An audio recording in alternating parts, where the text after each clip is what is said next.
There is no question that the fastest way to transformation in your own life, to how you feel about yourself, to how you feel about your partner, to how you feel about your friends and family, to how you feel about your life, your home, your everything, is to slip on a pair of magical glasses and lead with what is working, what's positive, what's sparkly, and what's shiny.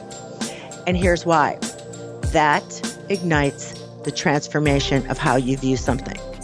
And once you start igniting that transformation of how you view something, your actual experience of that person, of that thing, changes.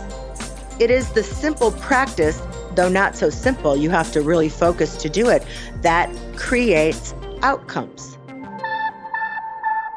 Welcome to the Capability Amplifier, the show for business owners and entrepreneurs who want high performance upgrades for their brains, bodies, and bank accounts.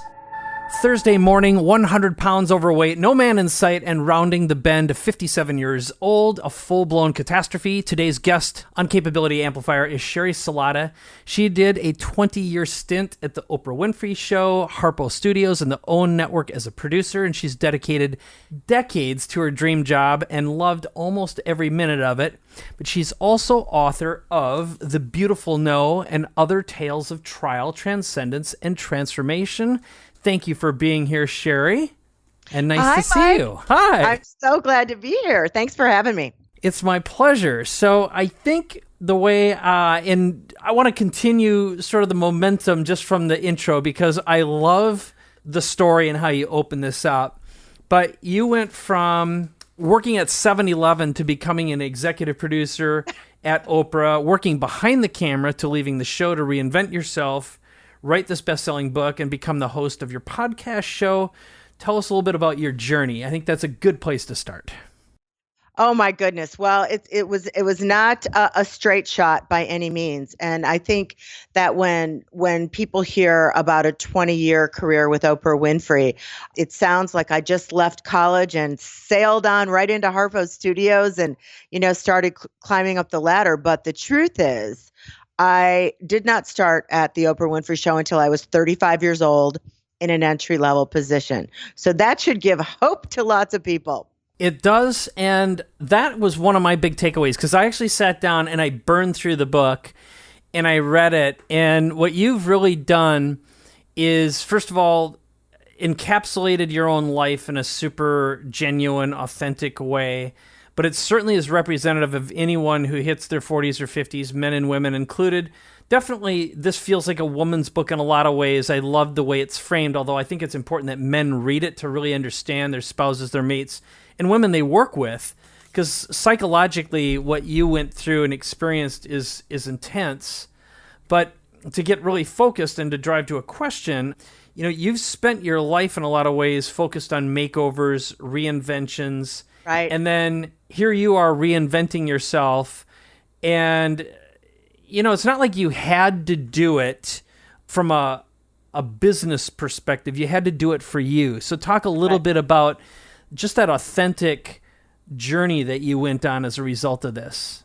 Well, Mike, it's the great paradox that I had a seat to some of the world's foremost wisdom keepers of our time. There was no dearth of information. I had all the information. I had information coming out my ears. I had notebooks. I'm an A student, man. I had notebooks filled with the latest information and advice and tips and all the best living kinds of things. But like so many people in the transformational world, it's one thing to produce transformation, another thing to write about transformation, another thing to market transformation, and then to be transformed. They're very, very different things. And it isn't about a lack of authenticity. What it is that turn that must be made where you take that information and let it root in your bones. And you kind of simplify what transformation really is. Like, now I see that some of my grandiosity, like I'm going to summit the mountain and then I do it for 6 months and then I do nothing. I'm going to run half marathons and I train for 8 months and then nothing. And what I realized in all of those big grand plans and schemes and programs and all of that, there inherently was kind of a self-sabotage thing going on that, when you make it so high and so difficult that oftentimes you really are setting yourself up for failure. And I think it wasn't until I could clear my calendar and clear my mind and really take a very honest, tender look at what I'd created in my life, where I could see that, oh, Sheri, it is those little things. It's a glass of water. It's a walk around the block. It's 5 minutes of mindfulness. And I would just always dismiss those things because I was making big things happen. That is so consistent. And you and I know a lot of the same people, and you talked about them in the book. Deepak was always a regular. One person that we had in common was Debbie Ford. She had cancer while I had cancer. She was my guide while I went through that experience. We both know Jack Canfield. And one thing that Jack has been very, very open about and very transparent is the fact that most people in personal development, their personal lives are usually a wreck. If it's not them, it's their marriage, it's their children. Jack had an amazing journey with his own son, for example. Right. And again, he's been I don't feel like I'm betraying him at all by talking about this. And like you say, it's the start, stop, which is always looking for the quick fix. There seems to be a high degree of addiction that runs inside the personal development space, no matter what it is, whether it's food or whatever. But when you, as a producer, you got to see behind the scenes, and I'm curious what your experience was just observing what was real in front of the camera versus what wasn't real behind the camera. Right. How did that affect you? Well, my observances, weren't super detailed. So, there were times when I would notice some behavior and I'd be like, that seems inconsistent. And then there were times like, for instance, you mentioned Deepak, who I love and adore. And mostly I love and adore him because he is who he is. Whether he and I are having a chat, somewhere in a forest, or whether he is on stage speaking to thousands and thousands of people, he's Deepak. And I like that so much about him, and I respect that so much. I think, I don't know why it's so hard for us to take care of ourselves. I mean, that really is like, do we need to excavate to get to that love place where we understand that there's nobody on this earth that should be loving us more than us? Nobody. Because all of a sudden, when we're in that place and we've made that decision and we select and inhabit the practices in our daily lives that juice that up, that love of self, when we do that, everybody else in our lives is off the hook. Nobody has to make us happy. Nobody has to behave a certain way for us to feel that all is right with the world. We're in alignment with ourselves. And that is my current dream right now, is to be in that place 80% of the time. I hear you on that. And that's something that you and I were talking about before we started rolling today, is as we go through life and we accomplish professionally what we accomplish, and so often there's the wreckage. As I like to say, someone said something like, when someone big with a big personality goes through the forest, there's always a lot of timber left behind. There's bodies lying in the street. And it's sort of like your own soul is one of those bodies, and what you give up to accomplish and succeed. I'm curious for you, which I didn't see in the book specifically, but you talk a lot about in the book about how you were just a big driver and you did everything right, but you weren't rewarded, as one of the pretty girls, for example. Right. I'm curious from a psychological perspective right now, what your observation, again, of working with so many big personalities, and now you're really reaching out mainstream with this new platform of yours, and obviously talking to millions through the Oprah network. How do you bridge that moment of truth, again, getting back to like when you've accomplished all you want to accomplish and you're at this empty place? Talk a little bit about the emptiness and getting through what happens next, the day after you left Oprah, right, for example. Right. So let's talk about that the real fear that was going on. And it wasn't like, I didn't feel like, I've accomplished all, that I can possibly accomplish. Everything had come to an end. It was time for that piece to be over. And I think for me, what it was let me compliment myself by saying I'm not an idiot. And as unconscious as the talent and the gift that I have for going unconscious is very, very well practiced, and I'm very good at it.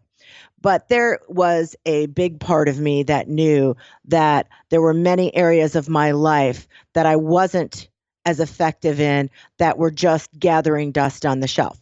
So I think what happens in that early beginning, and for everybody that could be different. For me, I call that process the reckoning, and I had to fire the harsh, self-critical voice in my head that has driven me since I can remember. And I had to insert a new kind of voice, a tender voice, a compassionate voice, because otherwise I didn't think I would be able to get through it. It might have taken my legs out from underneath me. And once I found that tender voice, that voice that I would use with anybody, stranger or friend, family member, my English bulldogs, Bella and Kissy, that voice that is understanding and compassionate, then I was absolutely willing to go through the process. And here's what I realized. So I came to a few conclusions. All right, I was 56, and I said, if you do all those practices that you know would feel really good, you might live another 40 years. What are you doing with that time? And okay, you're 56, you've manifested this amazing career. Is that it now?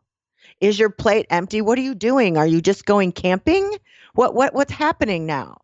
You're creative, you're innovative. There is a life of your dreams that you haven't manifested yet. And the big question for me, Mike, was, what is that? Because for 20 something years, every day began with, how would Oprah do this? What would Oprah want?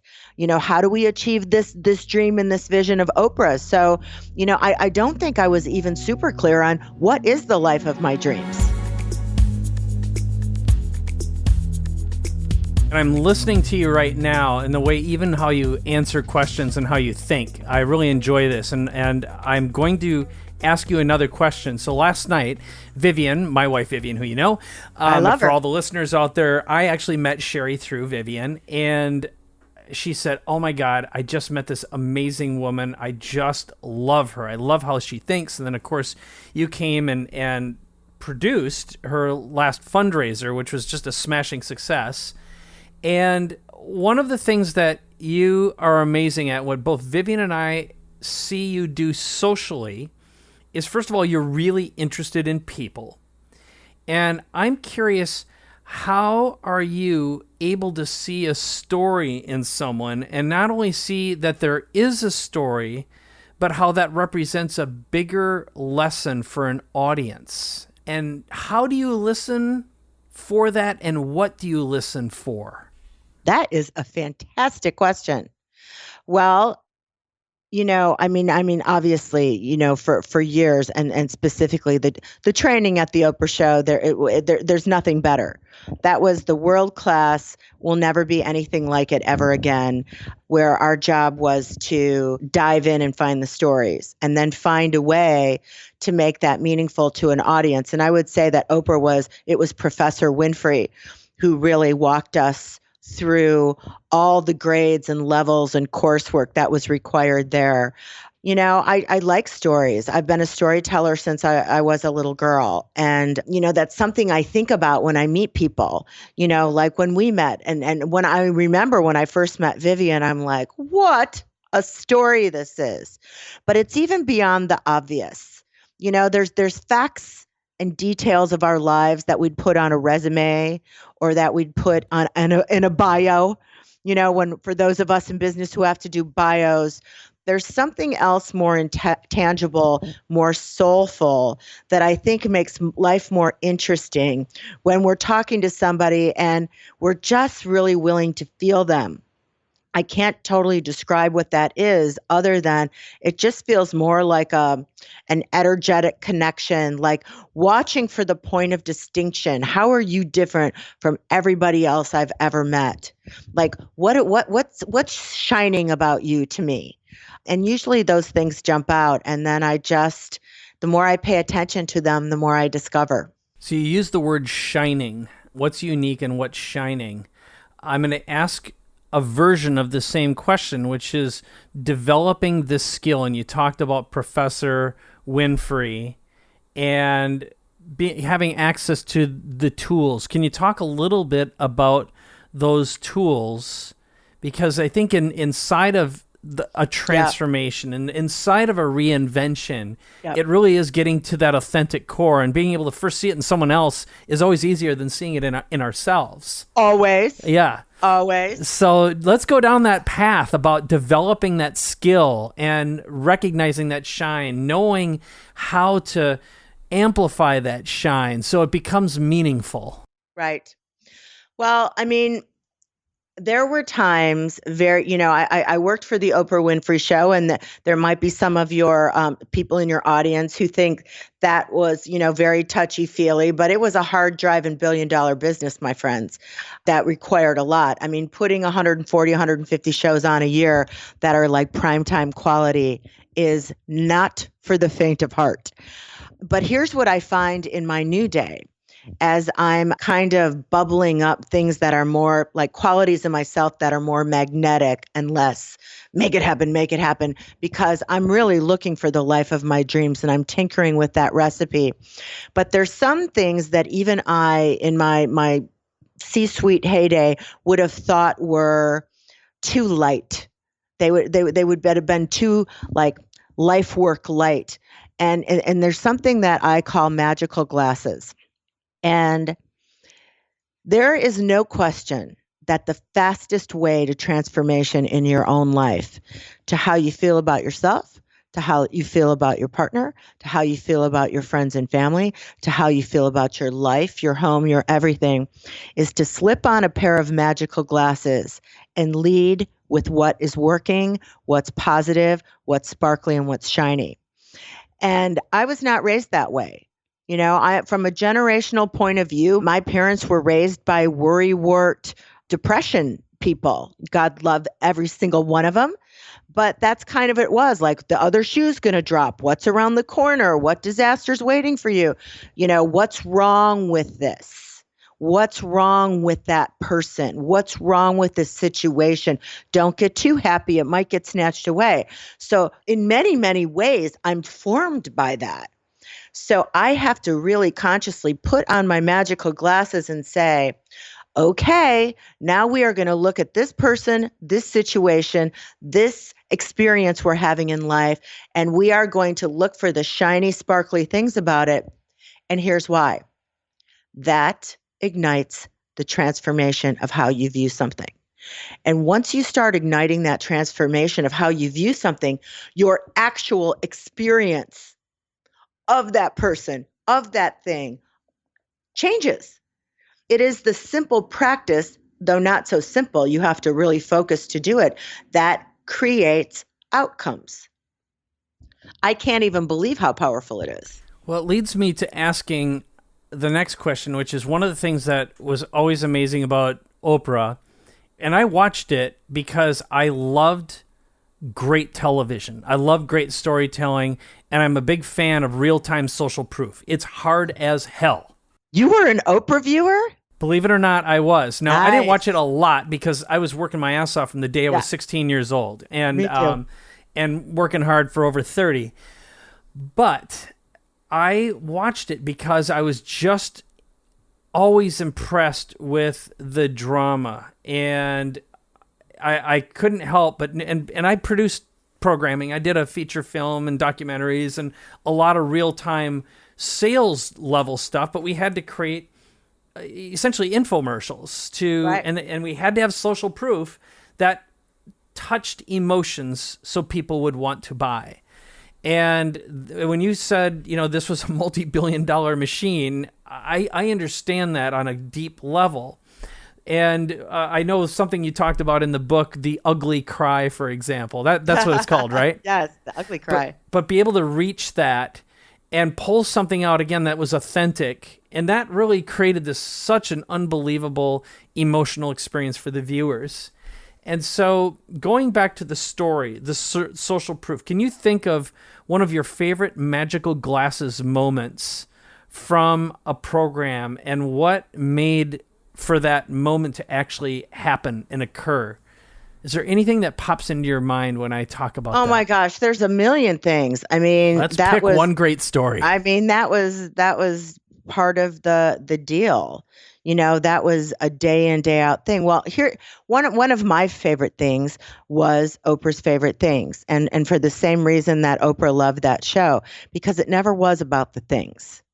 It was about, I remember one day she talked about she'd wake up in the morning and she's looking out her window at Lake Michigan. And what she knows is there's 400 people getting ready to come to their big moment at the show. And it mattered very much to our studio audience to come to Oprah's house at Harpo Studios. And they have no idea that they're about to have this moment. And there were all kinds of things. Sometimes we do teachers, like the most underappreciated people on the planet. We do people who had gone through really hard times, people who really just weren't sure that life was ever going to work out for them. And then you would see, not about the things, that the possibility that they could be literally lifted up like that and taken by surprise with love and affection and being special and being validated and being rewarded. That was always something that I'd go home that night and I think, that was amazing. That's great. I love that.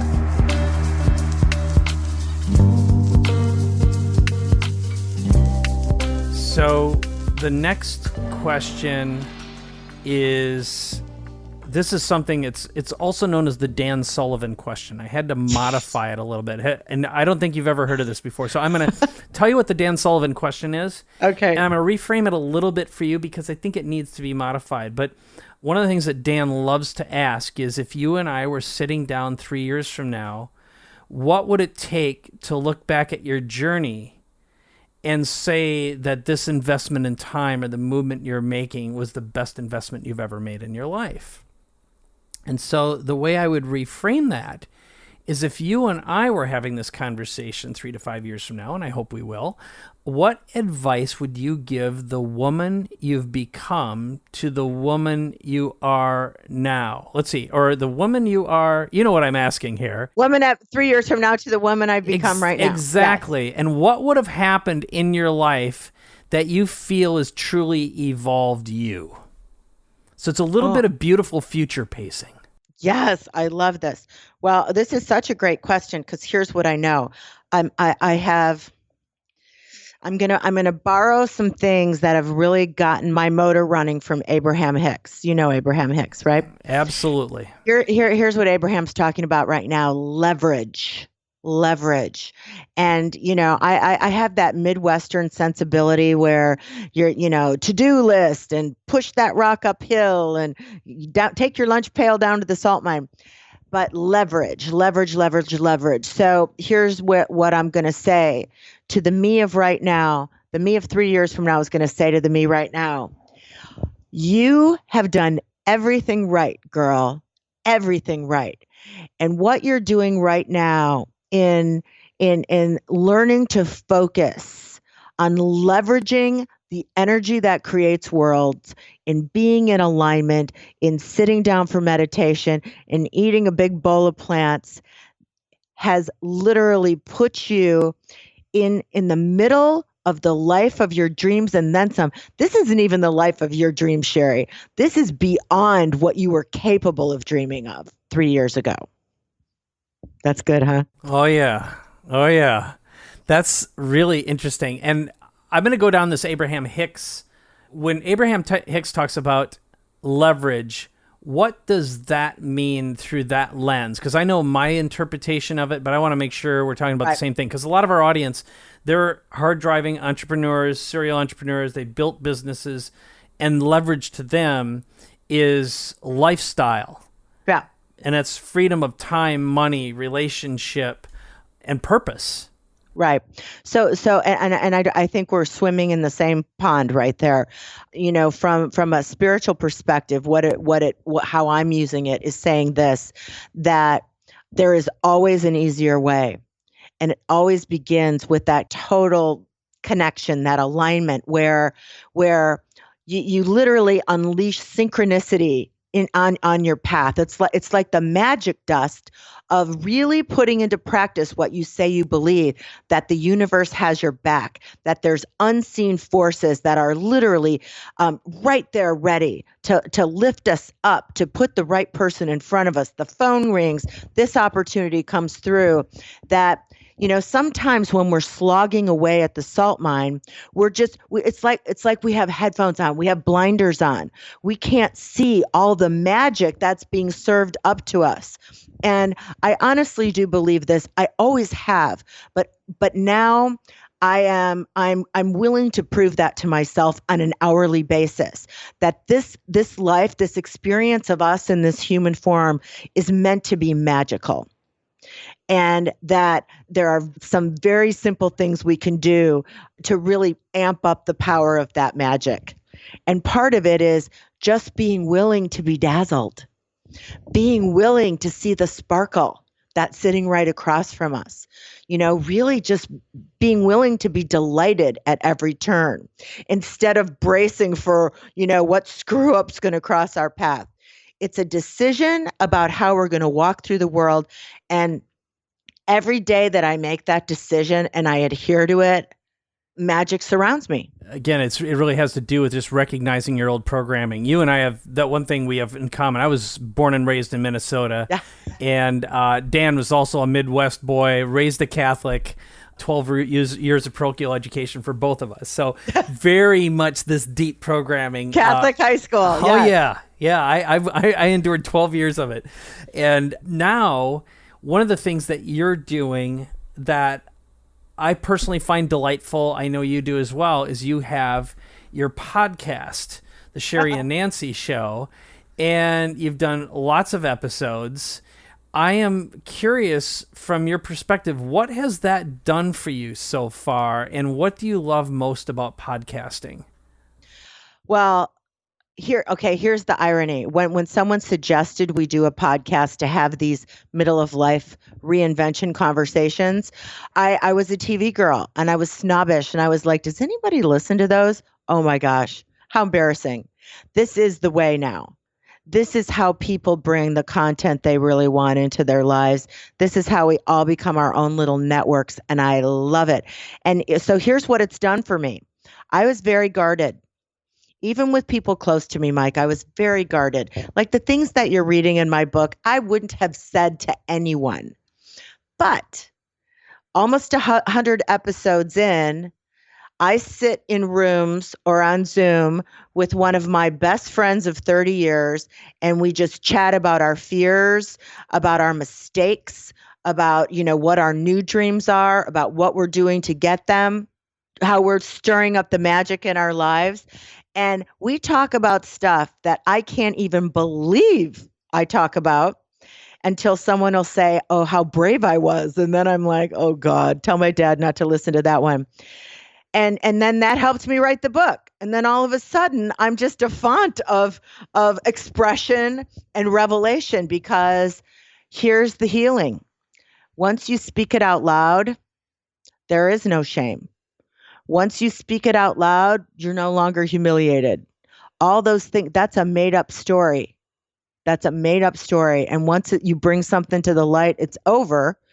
And I feel like that this podcast, the Sheri and Nancy Show, has healed me in many ways. Well, let's go down that path. So I'm curious, what has been one of your biggest revelations? And oh my God, I never would have talked about that, but it came out. And you found it to be super healing, and you got a lot of feedback, a lot of reactions that you either didn't expect or Oh yeah. tell me a story about something like that. Well, I mean, the big one, and in your audience of people who've run big things and gotten tons of validation and have been admired for it, and admired and envied or whatever. The outside world is like, oh my gosh, that's so great, and you're so amazing, and yet the humiliation of knowing I'm really not that amazing because I can't get a handle on this weight thing. I have not built a successful love life. I have all these empty holes in my life. For many years, even at the Oprah show, I was smoking, for God's sakes, running from Dr. Oz every time he came in the building because I was ashamed. So as we sit and talk about what we're doing about these areas of our lives, we've had we've had Dr. Laura Berman, a sex therapist, on, and we've shared our intimate conversations with her where she talks about how Sheri as a leader, as a make it happen person, did not, and all those qualities did not leave a lot of room for kind of the divine feminine. And there was a suggestion of pole dancing somewhere in there. So it's those kinds of things, Mike. I love it.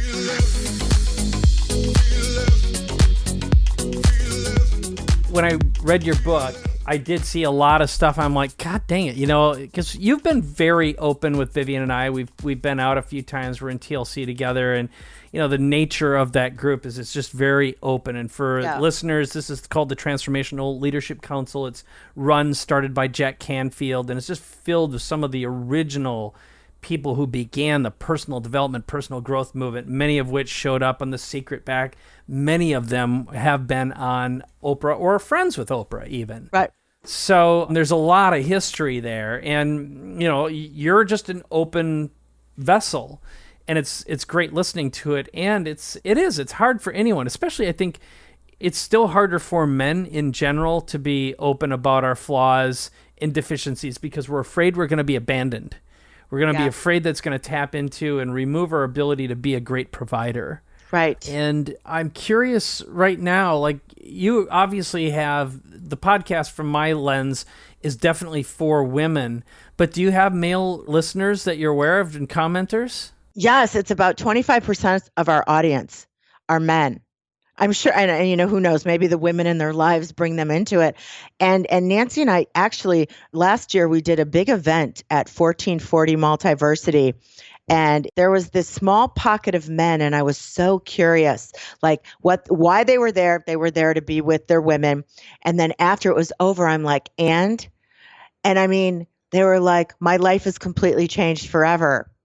Because being around people who are willing to go there and talk about the things that are embarrassing or shameful or feel like failure and just lay their failures out on the table and still say, still, I have a dream. Still, I have hope that I can live the life of my dreams, that it's not too late. And that is definitely something that resonates, especially with our aging baby boomers and frankly, from the Gen Xers who are moving towards that right now as well. We all go through these cycles. And it's my opinion, in fact, that right now what Gen Y, Gen Z, millennials, we're all going to be dealing with, or they'll all be dealing with, is they're going to go through so many faster, more frequent phases of obsolescence because our market is changing. Our entire economy, our world is changing so quickly. Yeah. And we've got to deal with reinvention and transformation and transcending the meaning of not being useful anymore in the thing that we train for, that we invest so much in for, or we go into debt over. Oh, I love that so much. And I love that you're bringing up, because here's what I see that's different for the younger women, whichever alphabet letter generation they're a part of. I see them, they're not going to have the same self-care issues as women of my generation. They put self-care first. They will be like, you just sit down and wait, and I'll be at work when my massage is over. And I say that in a funny way, but that love piece, that self-love piece, that honoring and nurturing one, that's not their issue. And here's what I'm excited about for them. They have like a and maybe this is the evolution of our species, they have a resilience. There's resilience all over the place going on there. And what's important for us, 40s, 50s, 60s and beyond, is if we don't want to be obsolete, we need to find a way to bring that resilience into our own lives. Because if somebody wants to sit down in a lounge chair and grill out on their driveway, like in days when I saw middle-aged people growing up, that's all great with me if that's your dream. But I suspect for many of us, we're not done.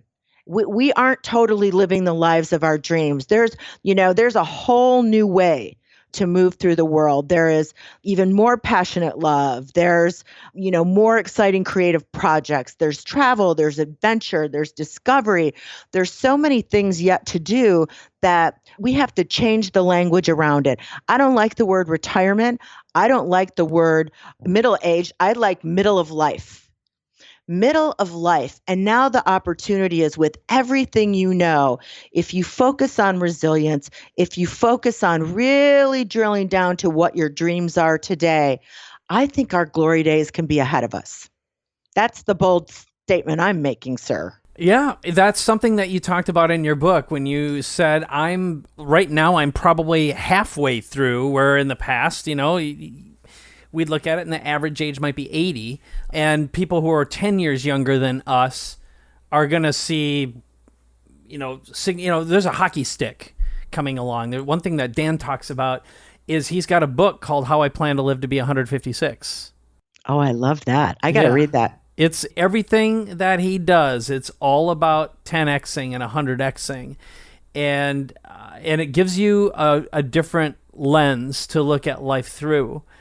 So I want to ask you a little bit about something else that's a little bit practical and tactical, again, tied to your podcast, tied to the fact that you spend so much time in the media, but through the lens of building a platform these days, we have unbelievably fragmented media. It's easy and free to create your own podcast show. It's easy and free to have your channels on Instagram and YouTube.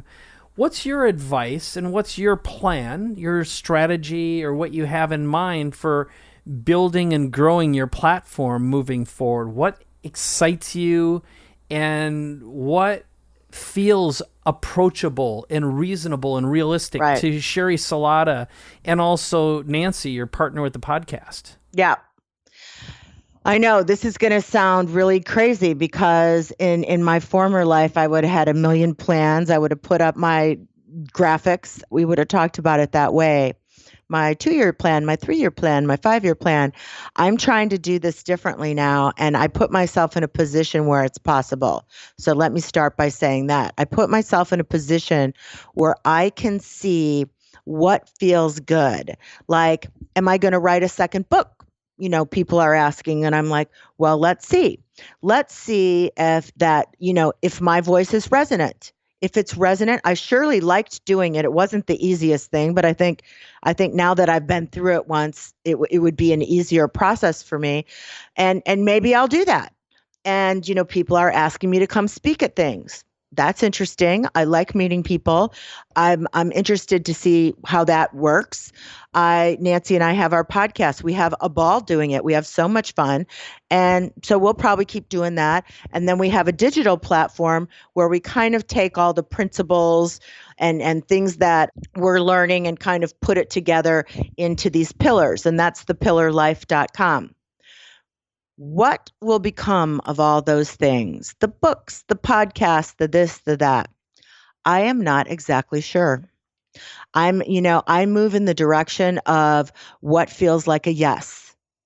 And right now, being a first-time author, gosh, I guess maybe that was a dream at some point. And it's a fantastical experience, as you know. It's amazing. And I find myself so interested in being in the moment on it and not letting it get past me. Like a lot of first things got past me, to be perfectly honest. It was like, wow, this is great. Boom, under the next thing. Boom, under the next thing. And so I'm really trying to see what bubbles up. Here's what I think. I think what Nancy and I are talking about, what I write about in the book, there is resonant. There's a little bit of a space here for us to kind of all band together and support each other and uplift each other and give each other hope that we really can live the life of our dreams, that it's not too late, and we can encourage and inspire one another to get to it. I love that. It's powerful. And I love the fact that, part of what you're saying is, I don't know, let's see where it goes. Kind of. It's nice to live organically, does it? Oh my God. And listen, that I even hear myself say that. I'm like, that doesn't sound like you, but it is kind of me now. It is kind of me. I kind of like it too. Just to see, like, here's an offering. Do people respond? Here's an offering. Do people respond? But the offering was the work. The offering was the creative project. I've already gotten my juice from it. But what am I going to do next? What do I want to do next? And what offerings, like, the Pillar Life is an inspirational lifestyle brand. Maybe that will become the anchor point thing of everything we're doing. And it's you're right, it's very organic. I remember when you and I were in Mexico, I was like, oh my God, Mike, you are a business mastermind. Remember how you were writing down things for me? It was so great. I do. It was fun.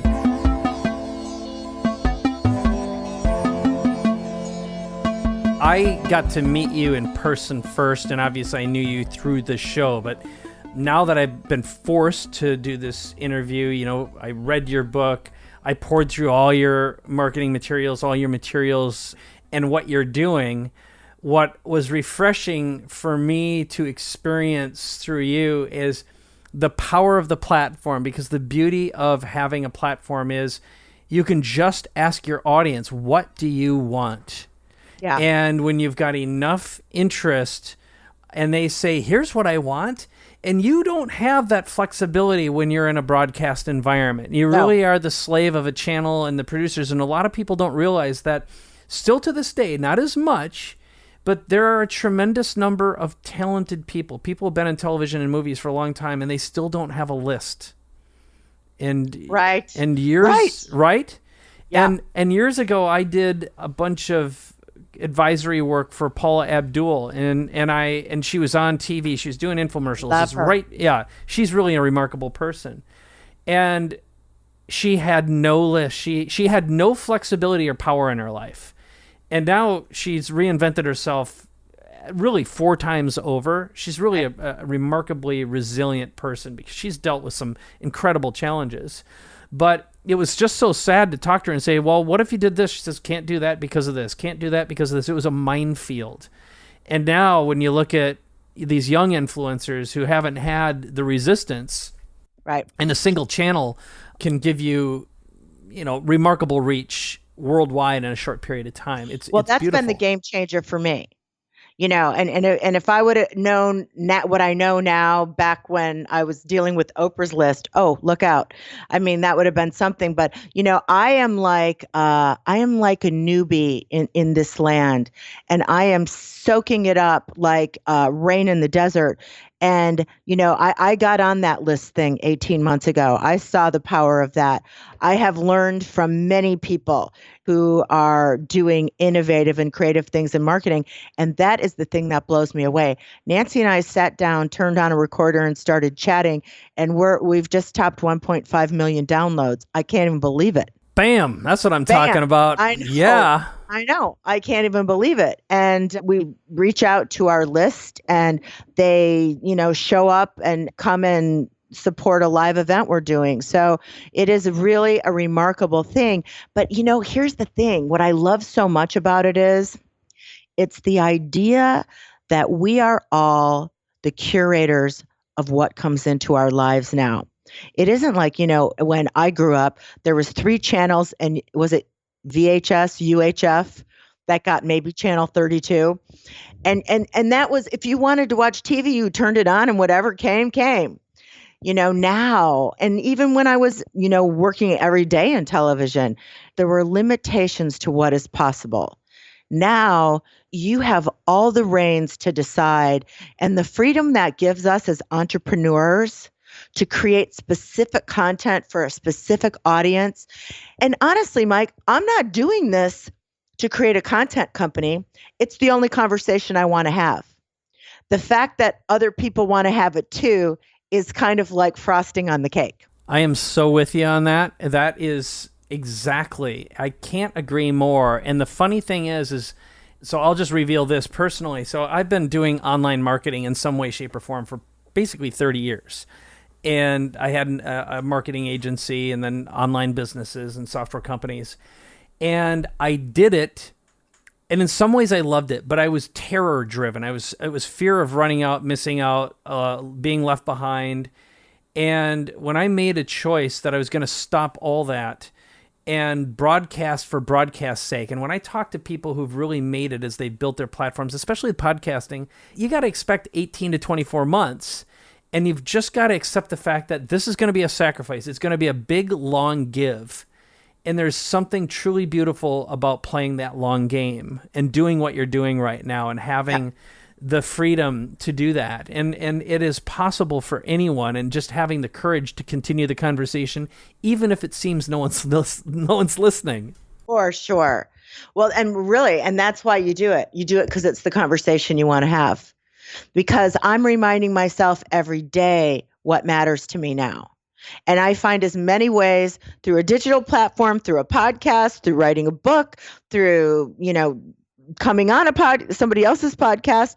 I am reminding myself every day what I want to be inspired to do, how I need to really tend to my energy field, how I need to slip on my magical glasses and really look at life through the lens of what is possible.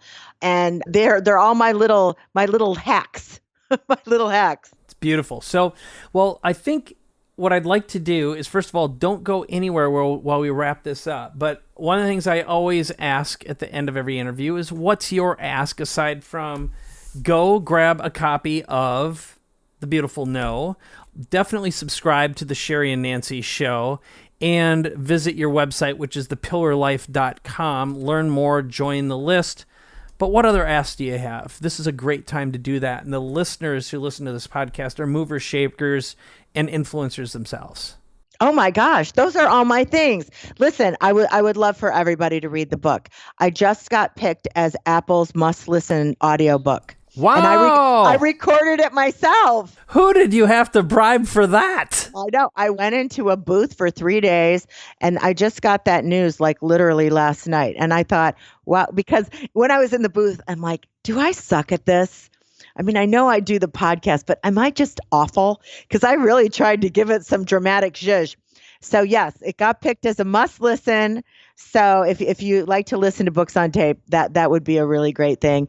And I'd love for people to read the book. We also have a free companion workbook, and you can find all about that at thepillarlife.com. And check out Nancy and I. Start at episode 1. Episode 1 was Nancy literally moved into my house for a year while we cooked up our big middle of life reinvention. Well, I'm still stuck on your zhush. By zhuzhing? Yeah, zhush. That was great. I haven't heard that before. I don't know where it comes from, but I like that. I'm going to use that. I know. I think it might be Yiddish. It's almost Yiddish. I'm going to check on that, actually. Yeah, zhuzhing yourself up. Yeah, I love it. Yeah. I love it. Well, that's a great place to wrap this up. And I know you and I are going to be playing again soon. I'm going to see you at the next TLC meeting and beyond. But don't go anywhere. I'm going to talk to you for a couple more moments. But in the meantime, head over, grab a copy of the book, buy it especially for the woman in your life, no matter where they are in their transformation, in their shift. Check out the Sheri and Nancy Show and thepillarlife.com. And while you're at it, certainly share this episode with everyone you know. Head on over to iTunes and give us a comment, some thumbs up, some stars. If you enjoyed this episode, talk about it because I read every single one of them. So Sheri Salata, thank you so much. Thanks, Mike. Thanks, everybody. All right, that's it for this episode, but don't go anywhere because my co-host, Dan Sullivan, and I have a really easy ask for you. Will you open up your podcast app and give us a 5-star review and leave a comment about what you love about it most? Dan and I read every review, and it'll take less than a minute. And while you're at it, share this episode or tell someone about it, because the best way to grow an audience is by word of mouth. Now, if you want detailed show notes, photos, links to all the cool stuff we talked about, or want to ask a question, have a show idea, or want to leave a voice message for Dan or me, just head over to capabilityamplifier.com for all this and lots of free goodies, including copies of our best-selling books. Now, this is Mike Koenigs, so on behalf of Dan and me, thanks for subscribing and listening, and we'll see you on the next episode.